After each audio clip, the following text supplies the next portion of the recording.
Good morning everyone, नमस्ते and welcome back to my new vlog. सुबह की अभी बज रही है 10 और यहाँ पर चल रही है खाने की तैयारी।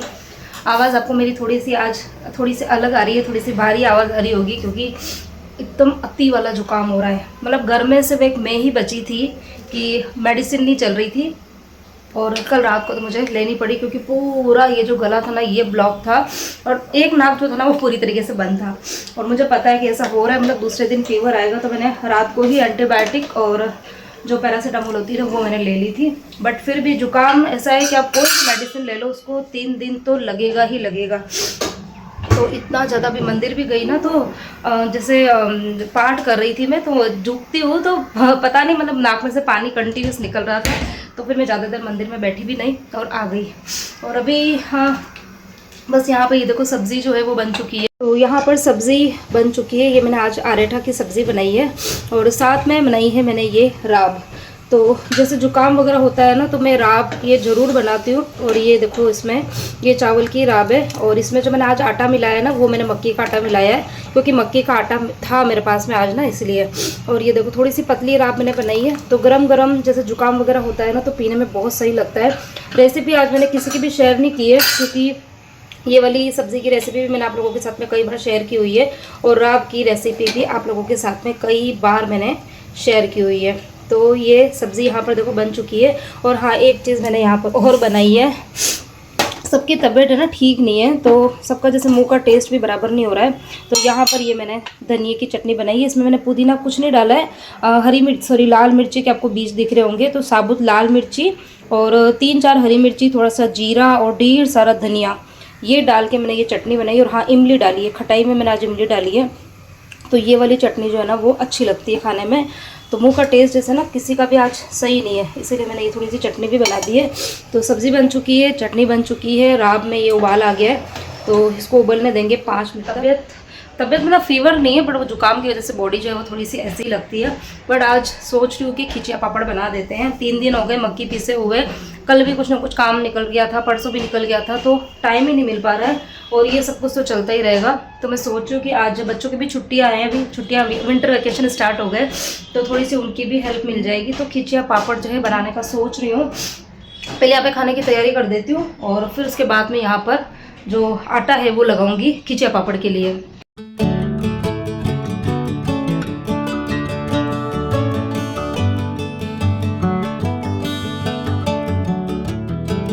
बच्चों के विंटर वैकेशन भी स्टार्ट हो गए हैं तो सब लोग मिलके ही काम करेंगे। बाहर की जो डस्टिंग क्लीनिंग का काम है ना वो दोनों बच्चे मिलकर कर रहे हैं। और कपड़े जो है वो मशीन में सुबह ही डाल दिए थे, कपड़े सुखा भी दिए हैं। मतलब बाहर का काम जो है वो मुझे देखने की ज़रूरत नहीं, बच्चे कर लेंगे। नहीं, ये धोया हुआ है, समेट के रख, धोया हुआ है। तो मुझे तो ऐसा लगता है कि सर्दियों में काम जो है ना वो थोड़े से बढ़ जाते हैं। मेरे काम तो बढ़ जाते हैं, मतलब रूटीन वाले काम है वो तो है ही है। और सर्दियों में सब्जियां भी पता है कुछ ऐसी आती है ना कि जिनको साफ़ करने में भी टाइम लगता है, चाहे वो पालक हो, मेथी हो, धनिया भी मतलब काफ़ी अच्छा अभी आ रहा है ना, तो धनिया भी मैं थोड़ा सा अच्छी क्वांटिटी में लेकर आती हूँ। कभी चटनी बन जाती है, सब्जियों में भी अच्छा खासा डालते हैं। और मेरे मतलब दोनों बच्चों को और जेंट्स साहब को, इन तीनों को धनिया के जो पराठे होते हैं ना वो भी बहुत टेस्टी लगते हैं, तो उनको भी साफ़ करने में टाइम लगता है। और बाकी ये खिचिया पापड़ वगैरह बनाना और इनमें भी मतलब अच्छा खासा टाइम तो लगता ही है। बाकी आप लोग बताना कि आप लोगों ने खिचिया पापड़ जो है वो बना दिए हैं या अब बनाएंगे, या फिर कौन बनाता है। बहुत सारे लोग शायद आजकल बनाते भी नहीं है क्योंकि मार्केट में मिल जाती है बनी बनाई चीज़ें। बट मेरे घर में आप सबको पता ही है कि मोस्ट ऑफ चीज़ें घर पर ही बनती है, बाहर से कम आती है। वैसे भी ये सब चीज़ें मेरे घर में ना सभी लोग बहुत शौक से खाते हैं, जेंट्स आपको भी पसंद है, बच्चों को भी पसंद है। मतलब सुबह सुबह नाश्ते में कुछ भी ना हो ना तो 2-3 खिचे पापड़ सेक के दे दो, उसके ऊपर थोड़ा सा तेल मसाला जीरावन कुछ भी लगा के दे दो ना तो बहुत शौक से सब लोग खाते हैं। मेरी कोशिश तो यही रहती है कि ये चीज़ें घर पर बनाएं और बच्चे भी थोड़ा इसमें हेल्प करते हैं, वो भी इन्वॉल्व होते हैं तो अच्छा लगता है, उन्हें भी अच्छा लगता है कि चलो कुछ नई नई चीज़ें घर के अंदर बन रही है, देखते हैं सीखते भी हैं नई नई चीज़ें, तो इसलिए मैं घर पे बनाती हूँ। और यहाँ पर बस मैंने रोटी बनाना स्टार्ट कर दिया है और उसके पहले मैंने जिन साहब को कॉल लगाया था तो उन्होंने बोला था कि 10 से 15 मिनट हमें लगेगा आने में। तो मैंने सोचा तब तक एक काम करती हूँ कि रोटी बना देती हूँ। वैसे उनके आने के बाद ही मैं बनाती हूँ हमेशा रोटी ताकि गर्म गर्म सब खा लें। बट अभी ये कि पहले मैं ये रोटी बना के रख देती हूँ और फिर मैं उसका आटा लगाऊंगी खिचा पापड़ का। और उसको हिलाने के टाइम पर मुझे जिन साहब की भी ज़रूरत रहेगी, क्योंकि उसमें काफ़ी प्रेशर लगाना पड़ता है, अकेले से हो नहीं पाएगा। तो इसीलिए मैं सोच रही हूँ कि पहले मैं थोड़ी सी रोटी बना देती हूँ और फिर गैस पर मतलब आटे की तैयारी जो है ना वो करती रहूँगी, और तब तक वो लोग भी आ जाएंगे।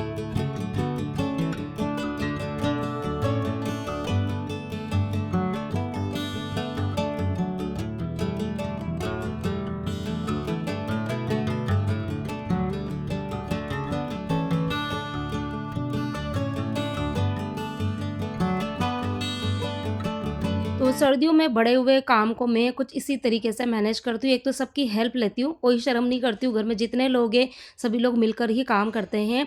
हाँ ठीक है, थोड़ा बहुत काम में मुझे एक्स्ट्रा करना पड़ता है, लेकिन हाँ सबकी मदद लेने में कोई बुराई नहीं है। घर में जितने भी लोग हैं जितना बन पाता है आप सबकी हेल्प लीजिए, बच्चों की भी ले सकते हैं, हस्बैंड की भी ले सकते हैं। और घर में मतलब अभी सास है तो मैं उनसे भी हेल्प लेती हूँ। तो सब लोग मिल के काम कर लेते हैं, तो काम जो है वो थोड़े जल्दी भी होते हैं और एक बर्डन सा भी फील नहीं होता है ना कि यार मैं अकेले अकेले ही सारे काम कर रही हूँ। क्योंकि देखो अकेले अकेले आप कर तो लोगे, लेकिन कितने दिन कर पाओगे, 1 दिन 2 दिन, फिर उसके बाद में आपको खुद से ही चिड़चिड़ापन सा होने लग जाएगा। तो इसीलिए अगर रूटीन के अगर काम है तो वो मैं अकेले ही निपटा लेती हूँ, लेकिन जब मैं एक्स्ट्रा काम करती हूँ ना तो मैं सबकी हेल्प लेती हूँ। तो यहाँ पर बस ये रोटी मतलब 5-7 रोटी मैंने बनाई, और फिर उसके बाद में जो कुकर है ना वो मैंने दूसरे वाले गैस पे चढ़ा दिया था, ताकि क्योंकि उसमें भी मुझे अभी कुछ प्रोसेसिंग रहेगी। अभी आप लोगों के साथ में मैं थोड़ी सी रेसिपी शेयर भी करूँगी कि किस तरीके से मैं बनाती हूँ। अच्छा, खींचा पापड़ जो है वो मतलब अलग अलग तरीके से बनते हैं और अलग अलग आटे के भी बनते हैं। मक्की के आटे के भी बनते हैं, गेहूं के आटे के भी बनते हैं, चावल के आटे के भी बनते हैं और मिक्स करके भी बनाया जाता है। तो मैं हर तरीके के बनाती हूँ, बट आज मैं सिर्फ मकई के आटे के बना रही हूँ, क्योंकि मुझे तो मतलब मकई के आटे के जो खींचे पापड़ होते हैं ना वो बहुत ही ज़्यादा टेस्टी लगते हैं, और चावल के भी अच्छे लगते हैं। बट चावल के जो होते हैं ना उनको फ्राई करके खाना पड़ता है, और बाकी मक्की के जो होते हैं उसको तो आप रोस्ट करके गैस पर डायरेक्ट रोस्ट करके खाते हैं ना तो वो बहुत टेस्टी लगते हैं। तो यहाँ देखो मैंने ये एक बड़ा सा कुकर लिया है, 5 लीटर का एक कुकर है, और ये है ना स्टील का नहीं है, ये है एल्यूमिनियम का कुकर, काफ़ी साल पुराना है ये, और ये स्पेशल मैंने खिचा पापड़ बनाने के लिए रखा हुआ है। स्टील के कुकर में भी बन जाते हैं, बट उसमें होता क्या है ना कि आटा ना बहुत ज़्यादा चिपकता है, बहुत ज़्यादा चिपकता है, और वो इतना ज़्यादा चिपक जाता है ना कि वो खाने लायक भी नहीं रहता है। मतलब उसको फेंकना फेंकना ही पड़ता है, जो चिपका हुआ रहता है ना वो, तो काफ़ी वेस्ट होता है। तो इसलिए मैं ये एल्यूमिनियम का जो कुकर है ना इसी के अंदर बनाती हूँ, और ये 5 लीटर का भी है तो थोड़ी अच्छी क्वांटिटी में बन भी जाता है। तो सबसे पहले तो मैंने इस कुकर को मतलब इस कुकर में ना पूरे में अच्छे से तेल लगा दिया था, 1-1.5 चम्मच भर के तेल डाला था, और पूरे कुकर में अंदर तेल लगा दिया था ताकि कम से कम आटा चिपके। ये बिल्कुल मेन प्रोसेस है, इसको बिल्कुल भी स्किप नहीं करना। यदि आप लोग भी बनाते हो ना तो ये बहुत ही यूज़फुल टिप आप कह सकते हो। फिर उसके बाद में मैंने इसको 3/4 जितना पानी से भर दिया, नॉर्मल जो पानी रहता है वो डाला है, और फिर उसके अंदर मैंने डाला है पापड़ खार। तो पापड़ खार जो कि हम पापड़ बनाने में काम में लेते हैं वही पापड़ खार है। ये खाने के सोडे से बिल्कुल अलग होता है, खाने का सोडा अलग है, पापड़ खार अलग होता है, ठीक है। आपको दोनों को मिक्स नहीं करना है। और खाने का सोडा मैं खिचा पापड़ में नहीं डालती हूँ, बहुत सारे लोग डालते हैं बट मैं नहीं डालती हूँ, उसके बिना भी बहुत ही सॉफ्ट बनती है। और उसके बाद में मैंने करीबन 3 छोटे चम्मच पापड़ खार डाला था, नमक डाला था, और बिल्कुल ज़रा सी मतलब बिल्कुल 1/4 चम्मच से भी कम मैंने लाल मिर्ची डाली थी। और मेरी मम्मी इसी तरीके से बनाती थी तो मुझे इसी पसंद है। बाकी मेरी जो मदर इन लॉ है ना वो बनाती है ना तब वो लाल मिर्ची नहीं डालती, बट मैं डालती हूँ बिल्कुल ज़रा सी। और उसके बाद में सभी चीज़ों को डालने के बाद में पानी को मैंने अच्छे से उबलने दिया है। मतलब पानी में उबाल आने के बाद में उसको 2-3 मिनट उबलने देना है, ताकि पापड़ खार और जो नमक मसाला हमने जो भी डाला ना वो सारे अच्छे से पक जाए। और उसके बाद में अब बारी आती है इसके अंदर आटा मिलाने की, मकई का आटा मिलाने की। तो मैंने सोचा कि चलो मैं प्रोसेस जो है ना वो चालू करती हूँ, तब तक जेंट्स सब आ जाएंगे। और अब होता क्या है कि वैसे ये काम अकेले भी कर सकते हैं, ऐसा नहीं है, बट ज़्यादा क्वांटिटी में आटा मिलाना है तो उसको ना हिलाने में बहुत ज़्यादा प्रेशर लगता है। तो इसीलिए फिर मैंने विहान को बुलाया था, मैंने बोला बेटा एक काम कर, थोड़ा थोड़ा सा आटा तो इसमें डालता जा और मैं हिलाती जाऊँगी। क्योंकि पानी जो है वो एकदम उबलता हुआ पानी, और उबलते पानी में जब हम आटा डालते हैं ना तो उसमें ना लम्स बनने के, गुठलियाँ बनने के चांसेस होते हैं, और गुठलियाँ बननी नहीं चाहिए, क्योंकि अगर गुठलियाँ बनेगी तो फिर आपके खिचा पापड़ जो है ना वो अच्छे नहीं बनेंगे। तो इसीलिए मैं हिलाती जा रही थी, विहान इसमें आटा डालता जा रहा था, और कंटिन्यूस देखो मैं इसको हिला रही हूँ। स्टार्टिंग में तो पानी ज़्यादा है तो हिलाने में दिक्कत नहीं होती, लेकिन जैसे जैसे उसमें आटा और मिक्स होता जाएगा ना तो बहुत ज़्यादा प्रेशर लगाना पड़ता है। तो इसीलिए मैं वेट कर रही थी कि जेंट्स साहब आ जाएंगे ना तो फिर जेंट्स जो है वो मतलब अच्छे प्रेशर के साथ में मतलब उसको ना अच्छे से हिला पाते आटे को। तो मेरे घर पे तो ऐसे ही होता था मम्मी के यहाँ पे कि मम्मी और पापा दोनों मिलकर ये काम करते थे। और फिर बाकी जब हम खींचा पापड़ बनाने की बारी आती थी तो फिर हम सारी बहनें मिलकर ये काम कर लेती थी। बाकी आटा बनाने का काम तो मम्मी पापा मिलकर ही करते थे।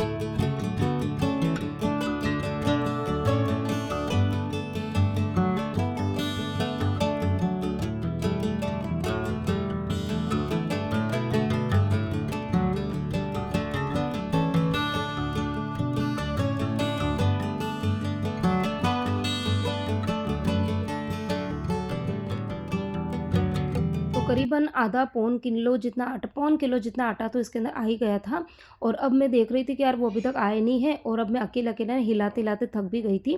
खैर मैंने उसको अच्छे से हिला दिया था, बट ये था कि एक बार वो ना दोनों हाथ से, एक्चुअली होता क्या है, कुकर जो है वो बहुत गर्म है और एक जना कुकर को पकड़ेगा और दूसरा दोनों हाथ से इसको हिलाएगा। और हिलाने के लिए आप देख रहे होंगे मैंने चम्मच का यूज़ नहीं किया है। मेरे पास में ये पुराना एक बेलन रखा हुआ है ना, उस बेलन से मैं इसको हिला रही हूँ।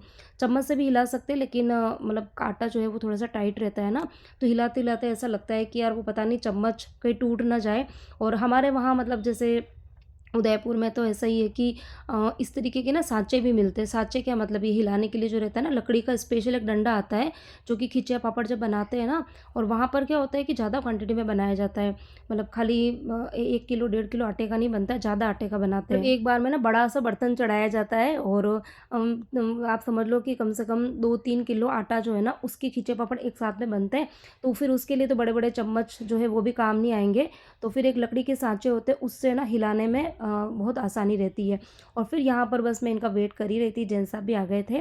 फिर उसके बाद में मैंने कुकर को एकदम टाइट पकड़ा था और फिर उन्होंने बहुत अच्छे से इसको हिला दिया था। तो ये बहुत मेन प्रोसेस होती है कि अच्छे से उसमें आटे को मिक्स करना बहुत ज़रूरी है। तो गिठाने नहीं पड़नी चाहिए, आटा कहीं पर भी वो नहीं रहना चाहिए, सूखा आटा नहीं रहना चाहिए।